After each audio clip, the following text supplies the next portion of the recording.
السلام علیکم۔ ماہانہ ابریل دسمبر 2022 جمادی الاول 1444 ہجری۔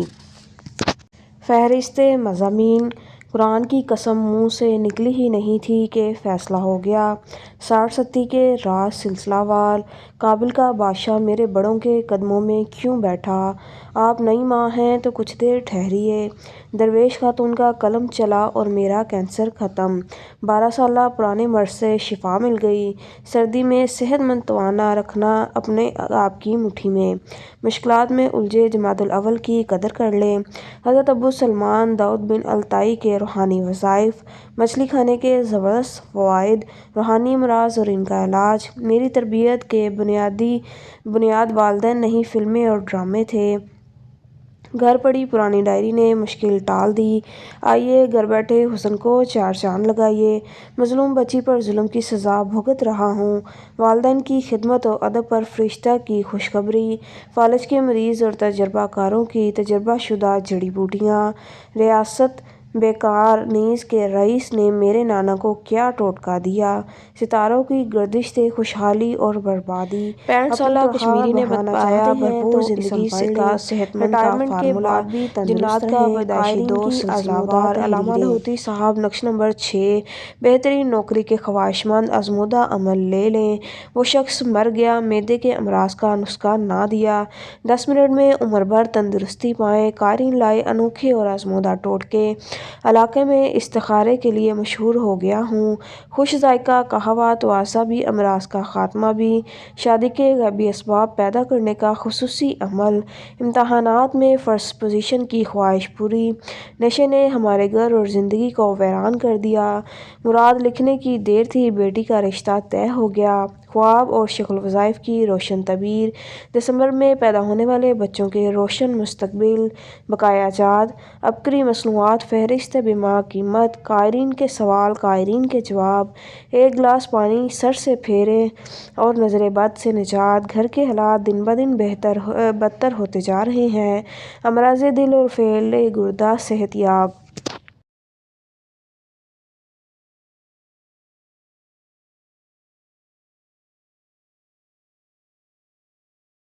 صلہ رحمی: رشتہ داروں سے بگاڑ رکھنے والے سنبھل جائیں۔ ایک بار حضرت محمد صلی اللہ علیہ وسلم نے مجمع عام میں یہ فرمایا کہ جو شخص رشتہ داری کا پاس و لحاظ نہ کرتا ہو، ہمارے پاس نہ بیٹھے۔ یہ سن کر اس مجمع سے اٹھا اور اپنی خالہ کے گھر گیا جس سے کچھ بگاڑ تھا۔ وہاں جا کر اس نے اپنی خالہ سے معذرت کی اور قصوروار معاف کروایا۔ پھر آ کر دربار نبوت میں شریک ہو گیا۔ جب واپس آ گیا تو سرکار دو عالم صلی اللہ علیہ وسلم نے فرمایا، اس قوم پر خدا کی رحمت نازل نہیں ہوتی جس میں ایسا شخص موجود ہو جو اپنے رشتہ داروں سے بگاڑ رکھتا ہو۔ صلہ رحمی سے محبت بڑھتی ہے، مال بڑھتا ہے، عمر بڑھتی ہے، رزق میں کشائش ہوتی ہے۔ آدمی بری موت سے نہیں مرتا، اس کی مصیبتیں اور آفتیں ٹلی رہتی ہیں۔ ملک کی آبادی اور سرسبزی بڑھتی ہے، گناہ معاف کیے جاتے ہیں، نیکیاں قبول کی جاتی ہیں، جنت میں جانے کا استحقاق حاصل ہوتا ہے۔ صلہ رحمی کرنے والے سے خدا اپنا رشتہ جوڑتا ہے۔ جس میں صلہ رحمی کرنے والے ہوتے ہیں، اس قوم پر خدا کی رحمت نازل ہوتی ہے۔ رسول اللہ صلی اللہ علیہ وسلم نے ارشاد فرمایا کہ تم اپنے نسبتوں کو سیکھو کہ اپنے رشتہ داروں کو پہچان کر ان سے صلہ رحمی کرو۔ فرمایا، صلہ رحمی کرنے سے محبت بڑھتی ہے، مال بڑھتا ہے، موت کا وقت پیچھے ہٹ جاتا ہے۔ جو شخص یہ چاہتا ہے کہ اس کے رزق میں کشائش ہو اور اس کی عمر بڑھ جائے تو اس کو چاہیے کہ وہ اپنے رشتہ داروں سے صلہ رحمی کرے۔ جو چاہتا ہے اس کی عمر بڑھے، اس کے رزق میں کشائش اور وہ بری موت نہ مرے تو اس کو لازم ہے کہ وہ خدا سے ڈرتا رہے اور اپنے رشتہ دار ناطے والوں سے حسن سلوک کرے۔ دل: قرآن کی قسم منہ سے نکلی ہی نہیں تھی کہ فیصلہ ہو گیا۔ قرآن ایک مقدس کتاب ہے اور ایسا صحیفہ ہے جو پھر قیامت تک نہیں آئے گا۔ قیامت تو آ جائے گی لیکن نہ کوئی نبی آئے گا اور نہ ہی کوئی قرآن آئے گا۔ نبی اور قرآن کی برکات بہت زیادہ ہیں۔ اصول زندگی ہے، قرآن کی زندگی ختم ہوگی اور قرآن کے انحراف ہوگا اور قرآن سے تعلق ہمارا ختم ہو جائے گا تو پھر راستہ ایک ہی ہے۔ وہ راستہ یہ ہے کہ یا غلافوں میں سجایا جائے گا یا طاقوں میں بٹھایا جائے گا یا پھر قرآن کو قسم کے لیے استعمال کیا جائے گا۔ توبہ وہ کرے جو ویران اور پریشان ہو۔ آج میں آپ کو 3 واقعات سناتا ہوں۔ ہمارے ایک قریبی جاننے والا جو جوانی میں بکریاں چراتا تھا، پھر اس نے باغ لینے شروع کیے، یعنی ٹھیکے پر باغ لیتا، اس کا ثمر پھل وہ بیچتا تھا۔ اس کی طبیعت اور مزاج میں جھوٹ اور پھر جھوٹ کو سچ ثابت کرنے کے لیے قرآن کی قسم اور باغ کر اٹھا لیتا، سر پر رکھ لیتا، ہمیشہ اپنے جھوٹ قسم کے ذریعے جیت جاتا اور قسم کے ذریعے اپنی جیت منوا لیتا۔ دن گزرتے گئے، سورج ڈھلتا بھی رہا، چڑھتا بھی رہا، حالات نے کروٹ لی اور کروٹ لیتے لیتے اس کے حالات یہ ہوئے کہ ایک بیٹے نے بالکل جوان شادی اس کی طے کی، اپنے آپ کو آگ لگا کر خودکشی کر لی۔ خود حادثہ ہوا اور ایک درخت سے گرا، ٹانگ ابھی تک ٹھیک نہیں ہوئی۔ بیٹی کے حادثات ہوئے، ہڈیاں ٹوٹیں، معذور ہو گئی۔ بیوی کو کینسر، گھر میں حادثات، بیماریاں، تکلیف، روز نئی مشکلات اور روز نئی زندگی۔ ہفتوں مہینوں گھر سے دور رہتا، لیکن پریشانی ہی پریشانی، مسائل ہی مسائل، مشکلات ہی مشکلات۔ کسی نے ایک مرتبہ اسے کہا کہ تو اپنی ان چیزوں سے توبہ کر لے۔ ہنس کر کہنے لگا، توبہ توبہ وہ کرے جو ویران اور پریشان ہو، اور توبہ کیا کرے گا، میں تو بالکل صحیح آدمی ہوں، میرے اندر کیا غلطی ہے، بس خنزیر انسان انہیں کھا گیا۔ دوسرا واقعہ، ایک صاحب کو میں نے دیکھا، اس کی کریانہ کی دکان تھی، اس کے بارے میں سنا بہت تھا، لیکن دیکھا صرف ایک مرتبہ۔ اس وقت وہ بوڑھا ہو چکا تھا، اس کے منہ سے ایک لفظ نکلتا تھا، اگر اس میں ملاوٹ ہو تو خنزیر، بس یہ لفظ میں نے بار بار سنا۔ قدرت کا نظام دیکھیں، اس کی اولاد میں سے خنزیر بننا شروع ہو گئی۔ ایک تو ان کی شکلیں خنزیر جیسی، اور دوسرا حرام اور عادت بالکل خنزیر جیسی۔ وہ ملاوٹ کرتا، دھوکہ دیتا، اس کے دن رات کا کام تھا، جھوٹ فریب اس کی زندگی کا پیشہ شعبہ تھا، لیکن نہ وہ اس کو سمجھتا تھا نہ مانتا تھا۔ وہ اس کو اپنا پیشہ سمجھتا ہے کہ اس کا پیشہ ہے، اس کے منہ پر ایک لفظ، اگر میں کوئی غلط کروں تو خنزیر، دھوکہ دوں تو خنزیر، ملاوٹ کروں تو خنزیر۔ اب اس کی نسلوں میں خنزیر ہی خنزیر ہیں، دھوکہ ہی دھوکہ، برائی بہت زیادہ، حالات کی سختی بہت زیادہ، اور اس کا بیٹا اور پوتے دن رات برے برائی کی تلاش میں رہتے ہیں، اور زندگی کی ناکامیاں خود ان کی تلاش میں رہتی ہے۔ پیسہ پائی نہیں، گھر میں سکون نہیں، راحت نام کی کوئی چیز نہیں، ہر پر مشکلات، لڑائیاں جھگڑے، مقدمات اور قاتلانہ حملے ان پر بہت زیادہ ہیں، کسی پر کرتے ہیں، بس خنزیر انہیں کھا گیا۔ اگر میں جھوٹ بولوں تو بچہ مر جائے، اور اکلوتا بیٹا مر گیا۔ تیسرا واقعہ، ایک صاحب کے پاس ملازم تھے جو جوتوں کا کام کرتے تھے۔ عید کے چند دن پہلے اس ملازم کے جوتوں کے کام میں کاریگر تھا۔ کسی دوسرے صاحب نے کہا کہ تو میرے پاس آجا، میں پیسے زیادہ دوں گا، جبکہ سارا سال وہ پہلے مالک کے پاس ہی کام کرتا رہا تھا۔ عید سے چند دن پہلے وہ اس کے پاس چلا گیا۔ عید کے سیزن کی وجہ سے جوتوں کی دکان میں اسے کما کر دیا۔ عید کے بعد اپنے اصل مالک کی طرف آیا۔ مالک نے کہا، تو چھوڑ گیا تھا؟ اس نے کہا، میرا بچہ بیمار تھا، اگر اس کا علاج معالجہ میں نہ جاتا تو وہ میرا بچہ مر جاتا۔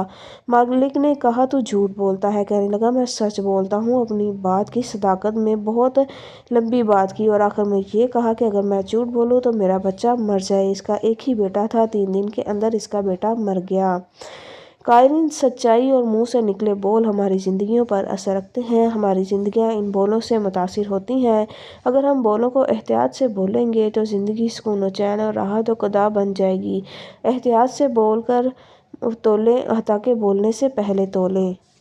خدا کو ستانے والوں کو نشان عبرت بنتے دیکھا۔ بغداد کی بابرکت سرزمین پر شیخ الوظائف نے 60 کے راز کھول دیے۔ کالا جادو، بندشی سفلی عمل جب اپنی انتہا پر پہنچ جاتا ہے تو وہ 60 کہلاتا ہے، اور بعض اوقات نسل در نسل بندش کی شکل میں چلتا ہے، اور زندگی کا ہر نظام تنگ، مشکلات، مسائل، ناکامیاں، پریشانیاں مقدر بن جاتی ہیں۔ آئیے خود اور اپنی نسلوں کو 60 سے بچانے کے لیے شیخ الوظائف سے یہ راز جانیے، سمجھیے، ان پر عمل کیجیے اور پرسکون زندگی گزاریے۔ ہنومان کے نام سے وہ ڈر اور خوف سے سہم جاتا، گذشتہ سے پیوستہ۔ اب میں اپنی بات کی طرف واپس آتا ہوں۔ چھوٹے بھائی کو جائیداد میں حصہ مل گیا، ہنومان بھی چلا گیا اور اس کا کام ہو چکا تھا۔ اس کے بیٹھنے اور بات کرنے کے انداز سے محسوس ہو رہا تھا کہ کام ہو جانے کے بعد چھوٹا بھائی بھی روحانی مال کی دنیا سے دور ہو رہا ہے۔ میں نے اسے سمجھایا کہ ہنومان کو کلام الہی سے باندھا ہے، اور تمہارے سارے معاملات کلام الہی کی برکت سے ہی ٹھیک شریک ہوئے ہیں۔ وہ شخص ہنومان کے ظلم و ستم کا ایسا ستایا ہوا تھا کہ جب بھی اس کے سامنے ہنومان کا تذکرہ ہوتا تو وہ سہم جاتا اور ڈر جاتا۔ میرے پاس ایک بوڑھی خاتون آئی تھی۔ وہ بتاتی تھی کہ میرے ساس کو فوت ہوئے 30 سال ہو چکے ہیں، مگر وہ اتنی ظالم تھی اور اس نے اتنے ظلم کیے تھے کہ جب بھی ساس کا خیال آتا ہے تو اب بھی رات کو ڈر کر اٹھ جاتی ہوں۔ میں نے اس چھوٹے بھائی اور اس کے تمام گھر والوں کو کہا کہ اس وظیفے کو اب اس نیت سے پڑھیں کہ مائی حنیفہ جس نے ہنومان بھیجا اب واپس اس پر جا کر پلٹے، تاکہ مائی حنیفہ نے لوگوں کے ساتھ جو ظلم و ستم کیا، ان کے گھر اور زندگیاں برباد کی، وہ دوسروں کے لیے عبرت کا نشان بن جائے۔ اگر تم نے اور تمہارے گھر والوں نے کلام الہی کا سہارا نہ لیا اور وظیفہ پڑھنا چھوڑ دیا تو ہنومان دوبارہ واپس آئے گا جو تمہیں اور تمہارے گھر والوں کو برباد کر دے گا۔ حق جب آتا ہے تو باطل کو کچل دیتا ہے۔ میرا مائی حنیفہ سے کوئی ذاتی اختلاف نہ تھا اور نہ ہی میں نے کبھی مائی حنیفہ کو دیکھا اور نہ ہی اس سے ملنے کی خواہش تھی۔ میں بار بار اس شخص کو وظیفے کو یقین اور توجہ کے ساتھ پڑھنے کی تاکید کر رہا اور خود بھی بہت زیادہ توجہ اور دھیان کے ساتھ اس وظیفے کو کرتا رہا۔ اس کیس کو میں نے اپنے لیے چیلنج بنایا اور شیطانی طاقتوں کو ہرانا ہے، جیسا کہ قرآن میں اللہ تعالیٰ کا ارشاد ہے، جس کا مفہوم ہے کہ حق جب آتا ہے تو باطل کے سر پر لگتا ہے اور باطل کی کھوپڑی اور بھیجا کچل دیتا ہے۔ میں نے وظیفہ مزید توجہ کے ساتھ پڑھنا شروع کر دیا اور میرے ساتھ وہ شخص جو مائی حنیفہ کے ظلم و ستم کا مارا تھا، اس نے اور اس کے گھر والوں نے بھی توجہ اور دھیان کے ساتھ وظیفے کو پڑھنا شروع کر دیا۔ مائی حنیفہ پر ہنومان واپس پلٹا۔ ایک دن اس شخص کا بڑا بھائی آ گیا جو بہت پریشان دکھائی دے رہا تھا۔ مجھے کہنے لگا، حضرت صاحب، مائی حنیفہ کو ہنومان نے بہت تنگ کر رکھا ہے، جس وجہ سے وہ بیچاری بہت زیادہ پریشان اور بیمار ہے۔ میں نے اس سے پوچھا کہ ہنومان تو مائی حنیفہ کا خادم ہے، تو وہ کیسے اسے پریشان کر سکتا ہے؟ اس پر وہ کہنے لگا کہ اب ایسا نہیں ہے، ہنومان نے مائی حنیفہ کو اب بہت زیادہ پریشان کر رکھا ہے۔ میں نے اسے کہا کہ تمہارا اور تمہارے بھائی کا جائیداد کا مسئلہ حل ہو چکا ہے، اب مائی حنیفہ جانے اور اس کا قید کی ہوئی چیزیں جانے، یہ سب اسی کا فعل ہے جو وہ بھگت رہی ہے۔ اللہ اس زمانے کے لیے عبرت بنا دے۔ اس پر وہ شخص کہنے لگا، مائی حنیفہ نے مجھے آپ کے پاس بھیجا ہے، وہ کہتی ہے کہ اس پیر کے پاس یعنی آپ کے پاس جاؤں اور اس سے درخواست کروں کہ میں تھک گئی ہوں، ہار چکی ہوں، اب میرا علاج کر دیں۔ میرے منہ سے باز ساختہ یہ الفاظ نکلے کہ اللہ اس زمانے کے لیے عبرت بنا دے۔ اس کے بعد وہ بڑا بھائی واپس چلا گیا۔ اللہ کے کلام کی برکت سے مائی حنیفہ اپنے انجام کو پہنچنا شروع ہوئی۔ مجھے خبر ملی کہ مائی حنیفہ لے کر جادو کروانے کے لیے آتے تھے، وہ آنا بند ہو گئے ہیں۔ وہ ساری رات تکلیف سے چیخیں مارتی ہے، اس کی آواز سارا محلہ سنتا ہے۔ اس کے گھر میں جو آسائش، رزق، دولت تھی وہ ختم ہو گیا، یہاں تک کہ وہ کھانے پینے سے عاجز آ گئی اور اس کا جسم کمزوری سے سوکھ گیا، اس کی بینائی کمزور ہوتی چلی گئی اور آخر کار وہ اندھی ہو گئی، در بدر بھٹکتی رہی، آخر کار وہ زمانے کے لیے نشانہ عبرت بن گئی۔ مائی حنیفہ کا سب کچھ ختم ہو گیا تھا، بس اب وہ تھی ویران گھر تھا، نحوست، بدبو، چیخیں اور ہنومان تھا جو اس پر واپس پلٹ چکا تھا۔ سلسلہ جاری ہے۔ خوشیاں، کامیابیاں اور کامرانی کے موتی پائیے۔ خطبات عبقری کا مطالعہ کیجیے۔ روحانی محفل کی برکت سے عمرہ کی سعادت مل گئی۔ محترم حضرت شیخ الوظائف، السلام علیکم۔ میں گناہوں اور پریشانیوں میں مبتلا تھی۔ ان گناہوں کی نحوست کی وجہ سے نیک اعمال اور روحانی دنیا سے بھی محروم تھی۔ میں نے انٹرنیٹ سے آپ کی روحانی محافل کو سننا شروع کیا۔ ان محافل کی برکت سے میرے دل کی دنیا ہی بدل گئی۔ مجھے گناہوں بھری زندگی سے نفرت ہونے لگی اور دل بھی نیکی کی طرف مائل ہونے لگا۔ کچھ ہی عرصہ میں مجھے گناہوں سے نجات مل گئی۔ اللہ کا خاص کرم یہ ہوا کہ مجھے روحانی محفل سننے اور اللہ نے غیب سے ایسا نظام پیدا کیا کہ مجھے بغیر پیسوں کے عمرہ کی سعادت مل گئی، اور جب میں پریشان ہوتی ہوں تو آپ کی روحانی محفل سننا شروع کر دیتی ہوں، جس سے میرا مسئلہ حل ہو جاتا ہے۔ کابل کا بادشاہ میرے بڑوں کے قدموں میں کیوں بیٹھا؟ کنویں کیسے کھدائے جاتے تھے جان لیجیے۔ پہلا دور کنواں کا تھا۔ باغوں، زمینوں اور زراعت کے لیے کنویں ہی کھودے جاتے تھے۔ میرے والد صاحب رحمۃ اللہ علیہ نے بڑے باغ کی سیت ایک کنواں کھدوایا، اور کنواں کھدوانا بہت بڑا کام تھا اور بہت مشقت اور محنت کا سلسلہ تھا۔ کنواں تیار ہو گیا اور اس سے پانی نکل آیا۔ اب جب پانی نکل آیا تو پانی کے اندر ڈوب کر کنویں کو مزید گہرائی تک لے جانا، اس کے لیے علیحدہ تجربہ کار لوگ ہوتے ہوتے تھے جن کو ڈوبے کہتے تھے، یعنی پانی میں ڈوب کر اور پانی میں اپنے آپ کو داخل کر کے وہاں سے مٹی بھر کر لائی جاتی تھی۔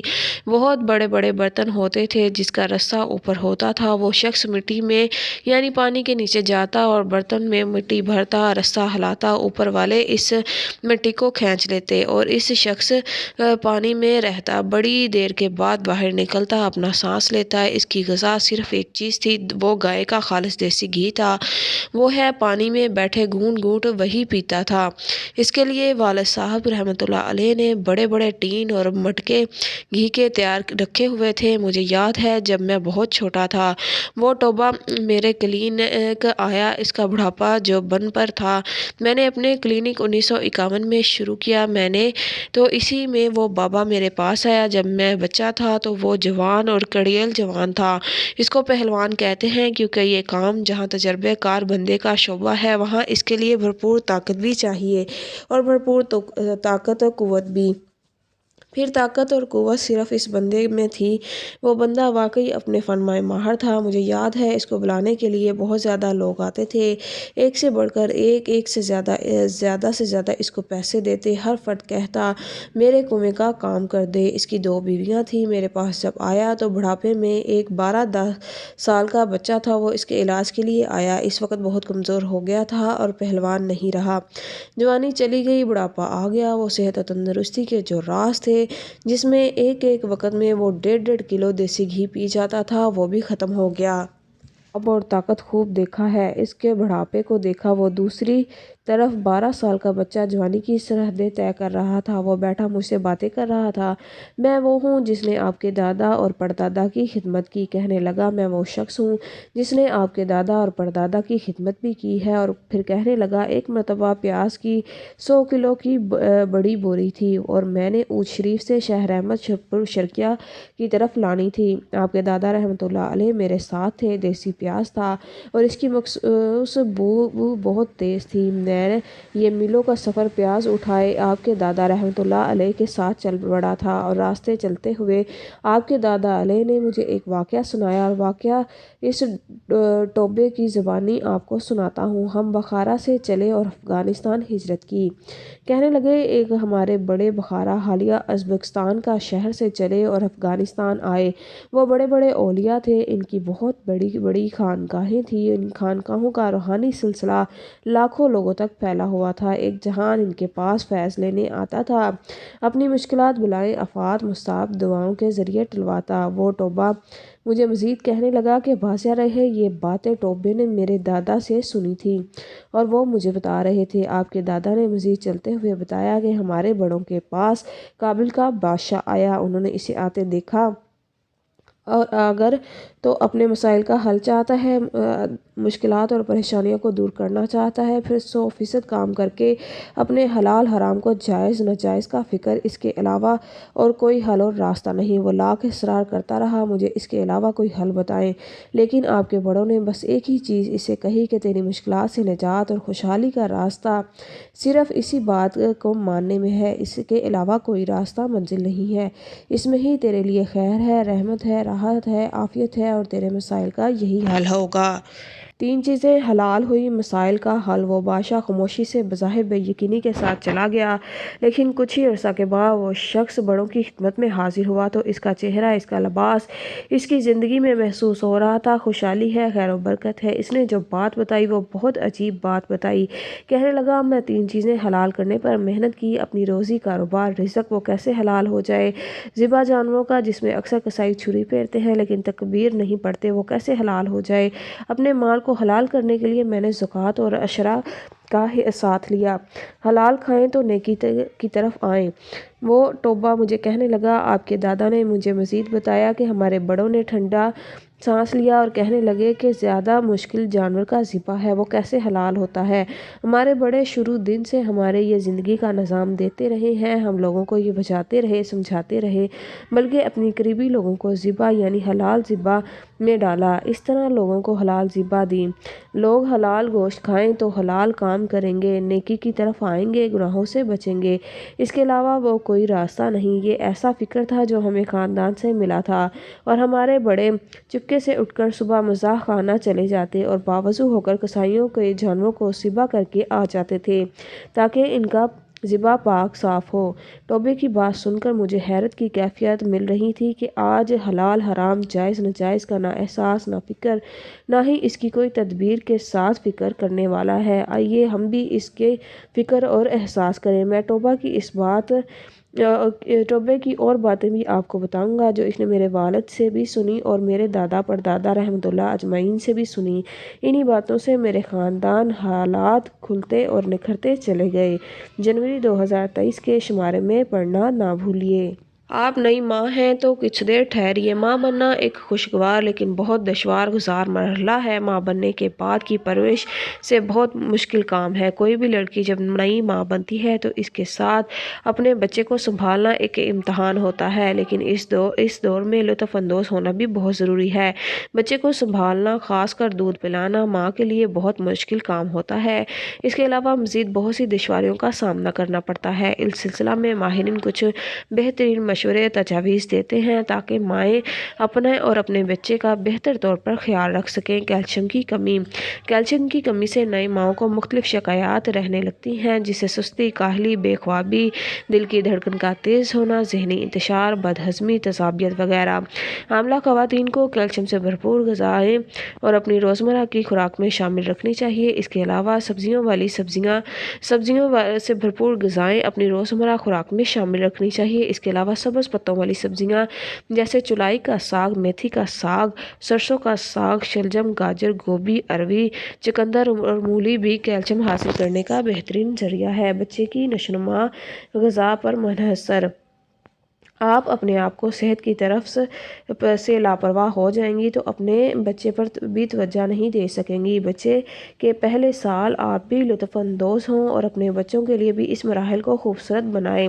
شوہر کی خدمت اور بچوں کی دیکھ بھال کے ساتھ ساتھ وہ حمل اور زچگی کے مراحل سے بھی گزرتی ہیں۔ مکمل صحت مندی کے بغیر یہ ممکن نہیں کہ احسن طریقے سے یہ سارے روزمرہ کے کام انجام دیے جا سکیں۔ ایک صحت مند عورت ہی صحت مند بچے کو جنم دیتی ہے۔ عورت صحت مند ہوگی تو پیدا ہونے والا بچہ بھی صحت مند ہوگا۔ پھل اور سبزیاں وٹامنز حاصل کرنے کا بہترین ذریعہ۔ عورت کو دوران حمل اور زچگی کے بعد متوازن غذا کھانی چاہیے۔ وٹامنز سے بھرپور غذائیں صحت کے لیے بے حد ضروری ہیں۔ اگر روزانہ مناسب مقدار میں وٹامنز حاصل ہو جائیں تو اس سے نہ صرف حاملہ خواتین اپنی صحت برقرار بنا سکتی ہیں بلکہ پیدا ہونے والے بچے کی صحت کو بھی اچھی ہوگی۔ اور پھل اور سبزیاں وٹامنز اس کے حصول کا بہترین ذریعہ ہے۔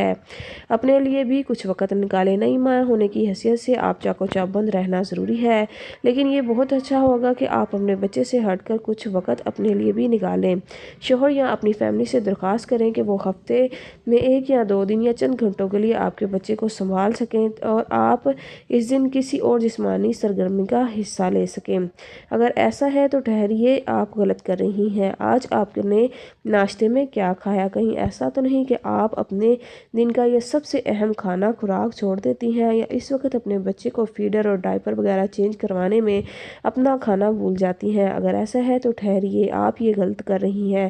ناشتہ آپ کے دن کا سب سے اہم کھانا ہوتا ہے۔ اچھا ناشتہ آپ کے دن کا اچھا آغاز بہت ضروری ہے کیونکہ اس سے آپ کے اندر سارا دن کے کام کاج، بھاگ دوڑ کے لیے انرجی آتی ہے اور آپ اپنے بچوں کی دیکھ بھال کے لیے تیار ہو جاتی ہیں۔ ناشتہ آپ کو ذہنی اور جسمانی دونوں طرح کی آسودگی فراہم کرتا ہے۔ میوہ جات سے لطف اندوز ہونے کا موسم ہے اور سردیوں کے اس ٹھنڈے موسم میں ان میوہ جات کا بھرپور مزہ لینے کا بہترین وقت ناشتے کا ہے۔